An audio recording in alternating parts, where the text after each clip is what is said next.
Shalom saudara-saudara yang dikasihi Tuhan Yesus Kristus. Selamat pagi, selamat berjumpa dalam renungan pada pagi hari ini.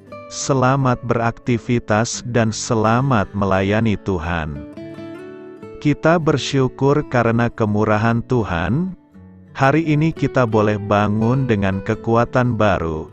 Semua karena anugerah Tuhan. Saat ini sebelum kita mendengarkan renungan firman Tuhan, marilah sama-sama kita berdoa.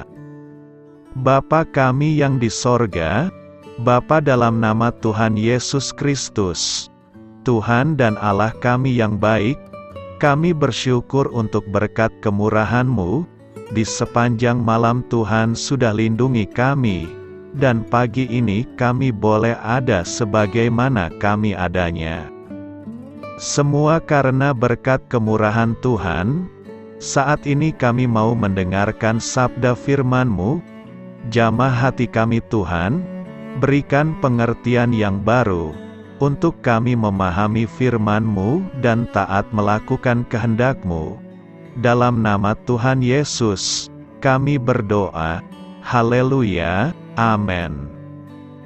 Saudara yang terkasih, ayat pembacaan Alkitab kita hari ini terambil dari 2 Korintus 10 ayat yang ketiga sampai 6. 2 Korintus 10 ayat 3 sampai 6. Memang kami masih hidup di dunia, tetapi kami tidak berjuang secara duniawi. Karena senjata kami dalam perjuangan bukanlah senjata duniawi, melainkan senjata yang diperlengkapi dengan kuasa Allah, yang sanggup untuk meruntuhkan benteng-benteng. Kami mematahkan setiap siasat orang, dan merubuhkan setiap kubu, yang dibangun oleh keangkuhan manusia, untuk menentang pengenalan akan Allah. Kami menawan segala pikiran, dan menaklukkannya kepada Kristus. Dan kami siap sedia juga, untuk menghukum setiap kedurhakaan, bila ketaatan kamu telah menjadi sempurna. Sahabat suara kasih, ayat emas renungan kita hari ini adalah 2 Korintus 10 ayat 5, kami mematahkan setiap siasat orang, dan merubuhkan setiap kubu, yang dibangun oleh keangkuhan manusia, untuk menentang pengenalan akan Allah. Kami menawan segala pikiran, dan menaklukkannya kepada Kristus. Judul renungan kita hari ini adalah, Menjauhi Pikiran yang Salah, ditulis oleh Neil Anderson. Sahabat suara kasih, tujuan dari si iblis adalah menyerang Anda dengan pikiran-pikiran negatif dan kebohongannya. Saat dia berhasil, si iblis akan mulai mengendalikan pikiran dan perilaku Anda. Dia akan terus menyuguhi Anda pikiran-pikiran negatif lain, dan menggoda Anda untuk bertindak di luar dari kebenaran Tuhan. Dia akan mengubah pikiran Anda sendiri atau pikiran Tuhan, seperti yang dilakukan si iblis kepada Daud. Salah satu murid saya mencontohkan betapa pendustanya si iblis. Suatu kali Jay datang ke kantor saya dan berkata, "Dr. Anderson, saya dalam masalah. Saat saya sedang duduk, saya merasakan sensasi yang menusuk di sekujur tubuh saya. Lengan saya tanpa sadar terangkat, penglihatan saya menjadi kabur, dan saya tidak bisa berkonsentrasi," ungkapnya. "Ceritakan bagaimana perjalananmu dengan Tuhan?"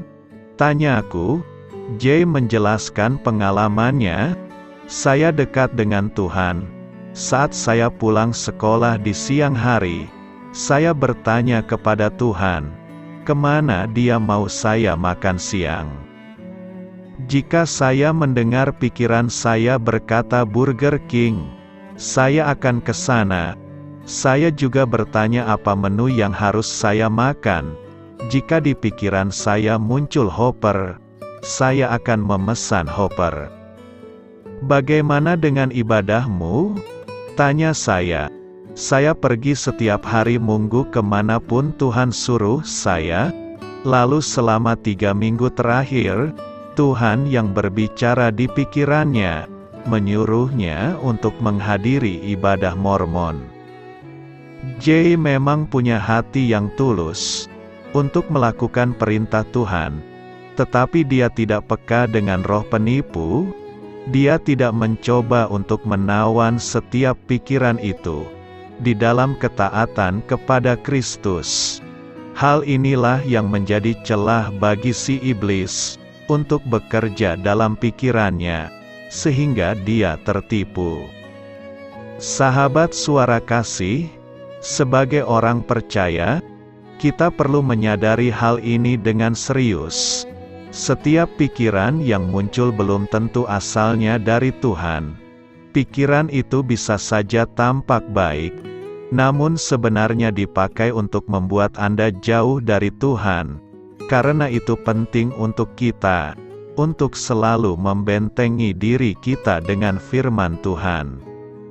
Marilah kita renungkan, sekalipun hati kita tertuju kepada Tuhan, namun jika kita tidak bergaul akrab dengan firman Tuhan, dan memakainya untuk membentengi pikiran dan hidup kita dari serangan si musuh, kita bisa saja menjadi orang percaya yang mudah ditipu. Amin. Tuhan Yesus memberkati. Sahabat Suara Kasih, demikianlah renungan firman Tuhan pada pagi hari ini.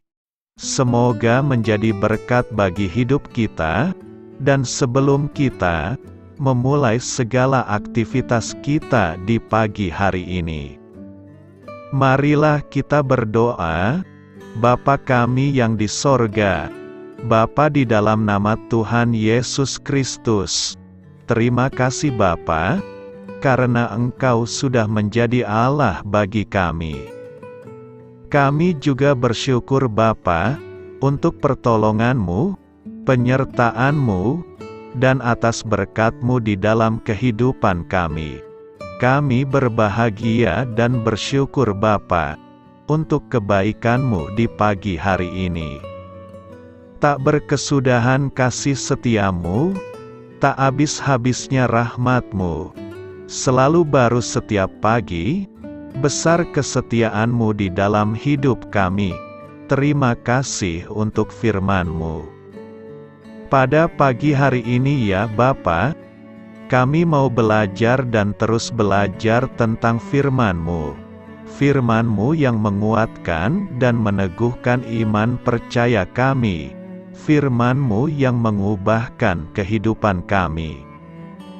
Kami mau berjalan bersama dengan Engkau di sepanjang kehidupan kami Bapa, agar kami tidak tersesat di dalam dunia ini. Terima kasih Bapa, buat kesempatan dan nafas kehidupan yang masih Engkau berikan. Kami mau memakai kehidupan kami untuk hormat dan kemuliaan nama-Mu. Segala pergumulan dan masalah hidup kami serahkan di dalam tangan-Mu. Engkau yang akan menyelesaikannya bagi hidup kami. Kami hanya berharap kepada-Mu, Bapa. Hamba berdoa untuk saudara-saudara kami, yang sudah mendengarkan renungan firman-Mu pada pagi hari ini, yang saat ini sedang mengalami sakit penyakit, pergumulan, masalah, kebutuhan ekonomi. Kiranya Engkau yang jamah, sembuhkan dan pulihkan. Berkati juga perekonomian mereka, serta berikan jalan keluar di setiap pergumulan masalah yang mereka sedang hadapi. Dan ajarlah kami Bapa, untuk selalu berharap dan percaya sepenuhnya kepada Tuhan Yesus.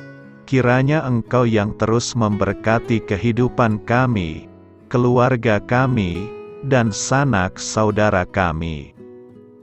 Daerah tempat tinggal kami, bangsa dan negara kami, pemerintah-pemerintah kami.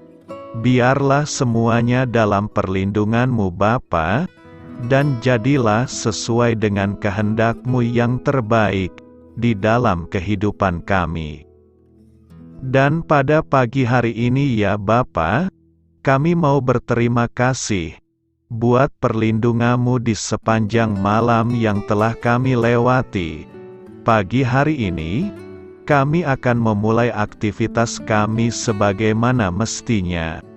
Kami yakin dan percaya, perlindungan-Mu tetap ada di dalam hidup kami, dan juga di sepanjang hari yang akan kami lewati ini. Terima kasih Bapa. Inilah yang menjadi doa dan permohonan kami. Dalam nama Tuhan Yesus Kristus, kami berdoa. Amin.